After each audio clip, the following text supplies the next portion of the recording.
La Jolla Village Square was originally built in 1978 as an interior-style mall with surface-level parking all around. In 1992, the mall was flipped inside out and the existing parking structure was added. With the addition of the parking structure, additional surface-level parking became a possibility and the Trader Joe's parking lot was born. According to the National Safety Council, 1 in 5 accidents occurs in parking lots as more than 2/3 of drivers pull into parking lots distracted. With the high volume of pedestrian activity and inefficient flow of vehicular traffic, the Trader Joe's parking lot is a breeding ground for accidents as it is already difficult to navigate, but especially for a distracted driver. In efforts to minimize the occurrence of accidents and to create a more safe, efficient, and welcoming space, this parking lot was chosen as the target of our redesign. There are many rules and regulations that govern the design and construction of parking spaces, so redesign can lead to many complications. Fortunately, since La Jolla Village Square is a private development, city regulations do not apply to the land, so we are mainly concerned with federal laws such as compliance with the Americans with Disabilities Act. To determine the problems with the parking lot, we all went to the parking lot together and entered the nearby stores to question people. During our interviews, we considered a diverse pool of people. We spoke to regular customers, handicap users, employees, security guards, and even the property manager of the Square Plaza. During our interviews, we maintained a casual conversation by keeping interviewers relaxed. We started by asking, do you think that this parking lot is poorly designed, which led to many agreeing. We would then follow up with, what do you think are some of the main problems with this parking lot, and would you say that this parking lot is dangerous to either pedestrians and or drivers? When speaking to store employees, we asked more targeting questions such as, do lots of accidents occur in this parking lot, as we knew that they use the lots daily. When we spoke to the security guard, we asked questions regarding security. When we spoke to those using handicap spots, we asked about their thoughts on location. We weren't able to exactly follow the master apprentice model asking for the guided tour, as it would have been weird for other people to drive us around. Yet, we asked people to recall their past experiences in detail instead. After speaking to many people about the parking lots, we found that there were many indeed annoyed with its design. Most people pointed to the small parking spots and the confusing layout, which caused congestion. When we spoke to the employees, most mentioned how lots of accidents occurred, mainly because of the tight spots. We also found that large supply trucks would come daily to deliver loads to the grocery stores, blocking whole entrances as it took 10 to 20 minutes to load.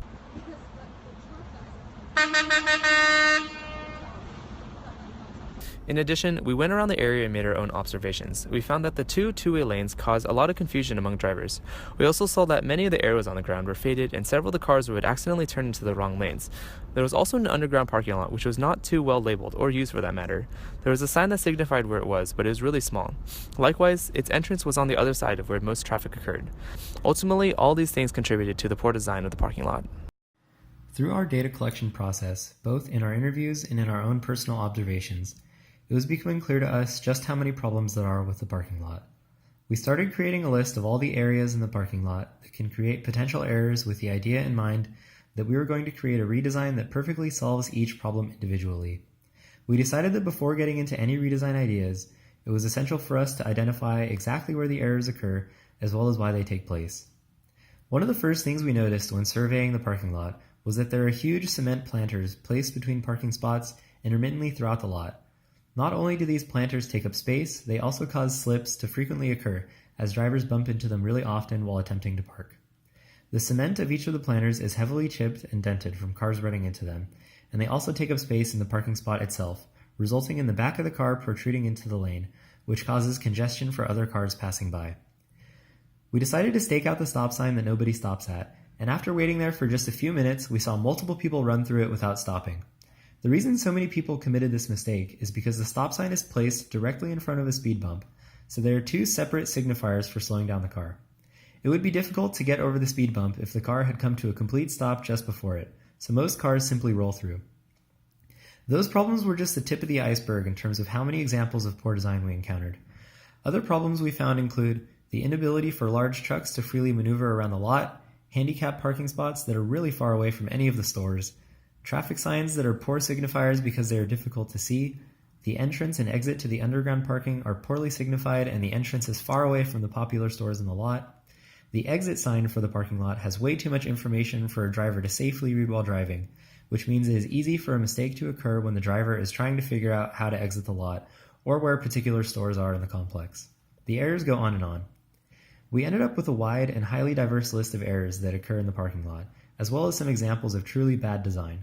While all the issues we encountered surely are problem points and definitely do cause human error, we decided we needed to narrow down our problems list and try to hit at some of the root problems with the lot.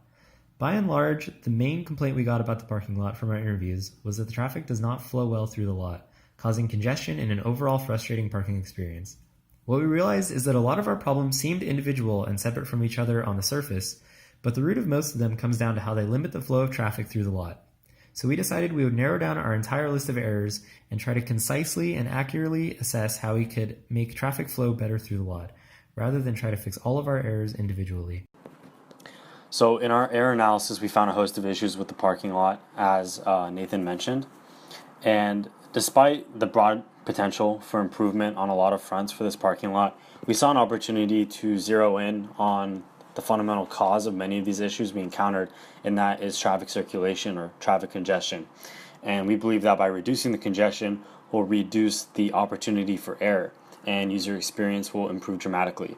So our final design space is geared towards removing the systemic issue of traffic congestion. So a couple of redesigns we drew up. The first is a digital parking display, and it shows the spaces available in the entire parking lot. The display would have sensors that detect vacancy and occupancy of the parking spaces. And I think that this would serve very well for the congestion because drivers wouldn't be looping around the lot trying to find parking in a very congested area. Rather, the display kind of points them to a very empty lot, such as the underground lot or an east lot. So we believe that users would be more inclined to park in these more vacant areas if they knew the ease of access to the overground, and that will be discussed later in the section. Also, it's a courteous introduction, and it's a modern amenity to shoppers of the center. It integrates technology to improve their user experience by notifying them of available spaces. Another redesign we came up with was removing one of the two-lane roads in the parking lot, as you can see in the sketch here. Instead of two-lane roads separated by a median, we reduced it to one. We removed the medians. Now, we added a third lane on the outer two-lane road, as you can see in the middle. And this is like a loading zone, basically. So when cars come in and out of the lot, they can come into this space in the middle, and it prevents congestion of the main two-lane road. We also created little gaps or little roads for connecting the unidirectional roads within the actual lot, so that users don't have to exit onto the main two-lane road, which would cause a lot of congestion as well. So by widening the entrance points and exit points of the lot through the removal of the barriers, we are creating more problems for ourselves, and the way we solve that is by the third lane and by these little connection roads in the actual lot. Another redesign that we came up with was adding pedestrian crossings. We added 2 pedestrian crossings in large gaps without them, and that's advantageous because it allows pedestrians to cross at a location local to them rather than them hazardously walking like alongside the road to the nearest crossing, or them even crossing the road without a crosswalk in an undesignated area. Both of them cause unnecessary communication between drivers and pedestrians when pedestrians are on the road that drivers are driving on, and that can cause a lot of congestion issues as well. Let's see here. Leaving the lot is pretty difficult, as we illustrated in our error analysis. Now, to alleviate this issue, we made a redesign to remove the median on the main entrance and exit road, as you can see in this sketch here.